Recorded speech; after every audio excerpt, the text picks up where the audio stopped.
స్వాగతం. రంగారెడ్డి జిల్లా ఇబ్రహీంపట్నం నియోజకవర్గంలో అబ్దుల్లాపూర్ మండలంలోని తుర్కయంజాల్ రైతు సేవా సహకార సంఘం యొక్క తొర్రూరు బ్రాంచ్ నందు రంగేటి లక్ష్మారెడ్డి టీఎఫ్ఎస్సిఎస్ డైరెక్టర్, రంగారెడ్డి జిల్లా మాజీ రైతు బంధు సమితి అధ్యక్షులు తొర్రూరు బ్రాంచ్లో లక్ష్మీ పూజ కార్యక్రమంలో పాల్గొనడం జరిగింది. ఇటు లక్ష్మీ పూజలో ఎఫ్ఎస్సిఎఫ్ డైరెక్టర్ కొండ్రు స్వప్న శ్రీనివాస్ బ్రాహ్మణ పెళ్లి కూడా పాల్గొని పూజ నిర్వహించడం జరిగింది. ఇందులో భాగంగా రైతులకు ఖాతాదారులకు యొక్క శ్రేయస్సుకై ప్రార్థించడం జరిగింది. అలాగే ఈ సంవత్సరం కూడా రైతులకు మంచి పాడి పంటలతో మంచి ధాన్యాలతో ఉండాలని లక్ష్మారెడ్డి కోరుకోవడం జరిగింది. సంఘం సిబ్బంది Mahender Reddy, branch incharge Vinod Kumar, cashier కూడా పూజలో పాల్గొనడం జరిగింది.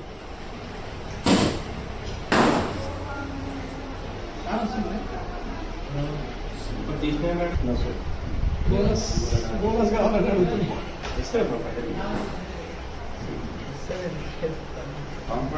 పూజ చేస్తున్నాం.